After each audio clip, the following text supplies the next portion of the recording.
How's it going, everyone?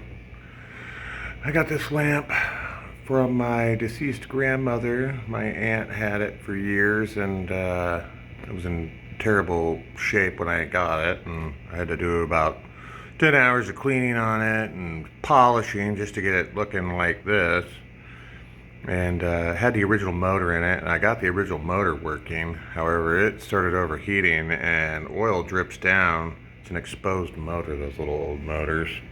Even though it only used about 17 watts, that motor, it still got very hot. I think the bushings were shot in it, and the rotor was making contact with the stator, and it had a spot on it, so I didn't notice it at first when it was cool. Once it got warmed up, though, it started getting rubbing even worse, I'm assuming, and the friction. It got so hot that oil was vaporizing up from underneath the Venus there. And so went looking for a new motor, and all that's out there is the old motors that are probably going to do the same thing, and that's why they're getting rid of them. And a guy on eBay is selling a mystery brown box for $75, which I immediately assumed it was an aquarium pump in the box, and he was just rooking people, but no, whatever. Some people don't know what they're doing, so I guess he's performing a service for those people. I'm not going to give him a hard time about making a few bucks, so I didn't need his services. So if you want to do it yourself, all you really probably need is a little aquarium pump like this off of Amazon. It costs $15 and moves 220 gallons per hour.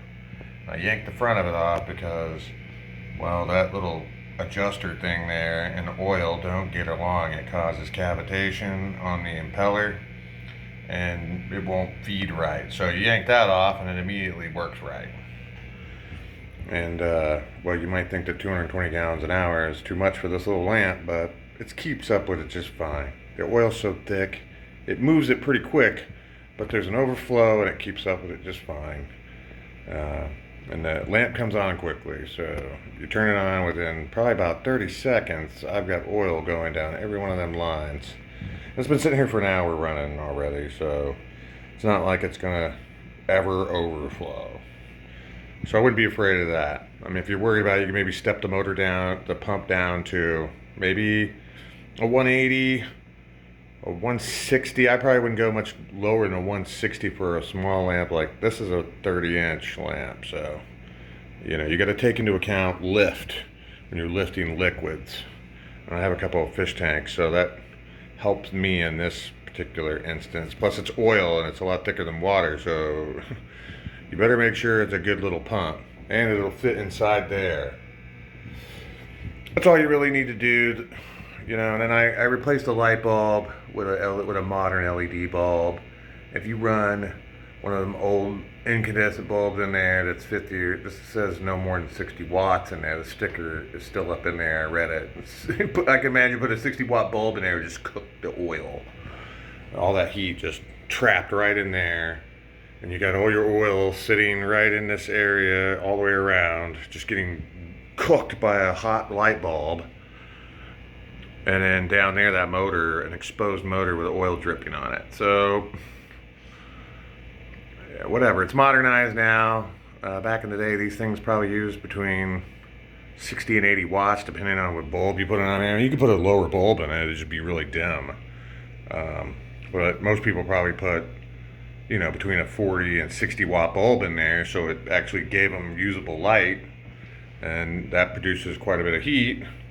So eliminating all that heat will help these lamps do better, I think. Same thing with that old style motor in the bottom that was probably lubricated by the mineral oil, being an open chassis motor like that.